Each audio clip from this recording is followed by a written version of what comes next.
I'll do the injury report real quick. D'Angelo Hall will be out. Deshaun Jackson will be out. Perry Riley will be out. Chris Culliver is questionable. Kendrick Golston questionable. Josh Rebus is questionable. And Lichtensteiger, McCoy, Moses are probable. Can you elaborate a little bit more on Chris Culliver's status? It looks like he hasn't practiced 2 days in a row. What's going on with his knee? You know what? He's got just some soreness down there. I don't know if it's wear and tear or what it is, but just a little sore. We're taking it easy on him. I'm trying to get that thing right for Sunday. I feel I'm optimistic, but you never know. It's up to him and how he feels, and if the trainers can get him well. What is your level of comfort if he isn't able to play or isn't able to play a lot with the I guess you'll have Will Blackman maybe in the starting lineup, and Quentin Dunbar could play a lot too. Quentin Dunbar and obviously Breland. So, you know, a good thing is Blackman's played a lot of football in his day and knows how to play the position and has played it. You know, it just hurts your depth, you know, who you're going to. You know, Dunbar, who's, you know, hadn't played a lot of football. Obviously, if we, you know, have to get somebody else up ready tomorrow or the next day. So, or tomorrow, we'd have to get somebody up by tomorrow. So, depth is a concern there, obviously, but we're hoping that he goes. With Will Blackman, he's a guy who is, like you said, played a lot of football. He's familiar with got a hole in your mouth there? I missed my mouth. Yeah. He's familiar with Perry Fuel's system. How much has that helped with him as he's kind of come in here and picked things up very quickly? It helps a little bit. It helps that he's played, and he's played in big games and made big plays in big games. And he's a confident guy and he's a smart guy. That's what helps. And he's got some talent. So he's already played nickel. He's already played dime. He's already played corner. He's actually played a little safety too. He's only been here about 12 days. So he's done an excellent job. But football players are football players, and he's definitely a football player that can adjust to just about anything, and plays with a high level of high IQ every time he's out there, and he's an asset for us. How do you anticipate Mason Foster being in the mix or being used on Sunday? He's another one. He comes in off the street and picks up the system quickly, and he can help on special teams without a doubt. And, if something happens to Compton, knock on wood, or Keenan, he's got a chance to get some reps, and he's ready to go.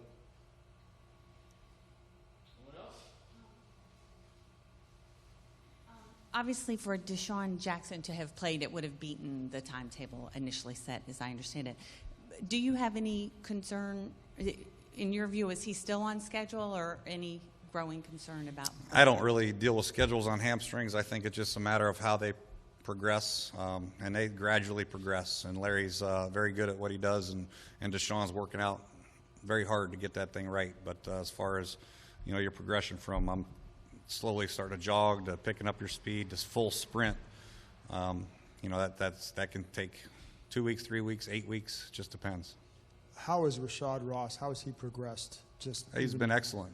He's one of the guys that turned our head in training camp, obviously, and he's continued to do some good things for us. So, obviously, returned a kick last week, had a couple catches, and he's doing a good job.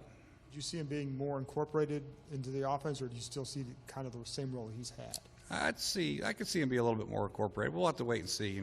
Pierre's holding down Ford at the one spot, and then you got Ryan, you got Andre, and then you got Jamison who's playing the slot. So, big thing is keeping them fresh, but throwing him out there with the speed that he has, he's a good blocker also in the run game. So, I think his comfort level in the system is night and day from where it was last year when he was, trying out for the team. So, his progression is excellent. We have no problem with him in the game anytime.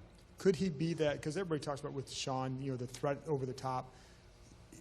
Can Rashad be that? Just has he done enough to maybe not just be a speed guy? I know he's only caught a couple passes in the league, but in your eyes, could he be more than just a speed guy for you? Oh yeah, no question. He showed in preseason. He ran slants. He ran every route. He caught every route. He ran in-breaking routes, out-breaking routes, caught a go ball. So he's got the route tree pretty much down where he can be effective. Just a matter of getting out there and lining up in the right spots and doing everything exactly right, which he's come, like I said, light years from last year. So Ike's done an excellent job with him, and I have no problem putting Ross in the game anytime. Jay, how hard have some of these IR decisions been? I mean, maybe a guy like Justin Rogers where it's the immediate timetable might not be known, or a Martrell Spate with a concussion. I mean, how hard have some of these decisions been? It seems like there's a few more this year. Obviously, Yeah, they're real hard. You know, I was looking at our IR list and our inactive list, and it's a pretty good team. You know, it's unfortunate. You know, we've been hit pretty hard early, and that's a major level of concern. But these other guys have got to step up, obviously, and they have. But they are tough decisions to make, and you just have to make them. And there's no way around it, because if you keep so many guys that are inactive that can't play, you got nowhere to turn as far as getting people up for your 46-man roster. So we've had to make some tough decisions, and decisions that we felt were, number one, were in the best interest of the player, like Spate's concussion we felt was in the best interest of the player, that he needed a lot of time to get over this one, and same thing with Rodgers. So we're just doing what we have to do and go from there. Jay, to what extent are more opportunities for Crowder in the offensive scheme dependent on Andre Roberts either doing better or stumbling? And is there anything constructive going on there? Do you see him pushing him? Or? Oh yeah, they're pushing each other quite well, and like I said, you'll see as the season goes on, Jameson will get a lot more touches and more opportunities. Jay, I was going to follow up on Spate because we haven't heard much about him. So he had the concussion. Does he still have symptoms? Is that still an issue for him? I mean, obviously he's out for the season. So. Yeah, he had symptoms, and he's in the concussion protocol.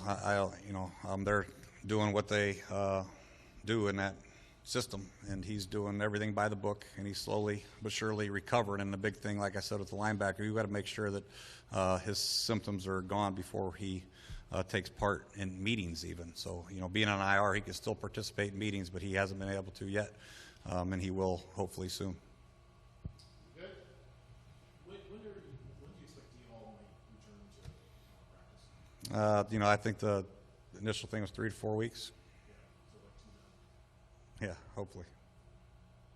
Thanks, Coach. All righty.